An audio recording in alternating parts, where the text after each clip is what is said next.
Welcome to Priya family vlogs. இன்றைக்கி நம்ம சேனலில் கத்திரிக்காய் கடையல் எப்படி செய்யுதுன்னு பார்க்கலாம்.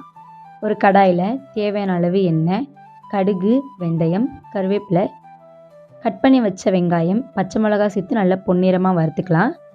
கட் பண்ணி வச்ச தக்காளி, தேவையான அளவு உப்பு சேர்த்து நல்லா வதக்கிக்கலாம். இது நல்லா வதங்கினதும் தேவையான அளவு மஞ்சத்தூள், மிளகாய்த்தூள், தனியாத்தூள் சேர்த்து நல்லா கலந்துக்கோங்க.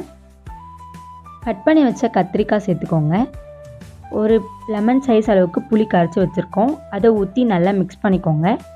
ஒரு மத்து வச்சு நல்லா மசிச்சுக்கோங்க. நல்லா மசித்ததும் தேவையான அளவு தண்ணி ஊற்றி கொத்தமல்லி தூவி ஒரு கொதி விட்டு இறக்குனீங்கன்னா சுவையான கத்திரிக்காய் கடையல் தயார். இந்த வீடியோ பிடிச்சிருந்துச்சுன்னா லைக் பண்ணுங்கள், ஷேர் பண்ணுங்கள், சப்ஸ்கிரைப் பண்ணுங்கள். மறக்காமல் இந்த ரெசிபி எப்படி இருக்குன்னு சொல்லிட்டு கமெண்ட் பாக்ஸில் கமெண்ட் பண்ணுங்கள். நன்றி.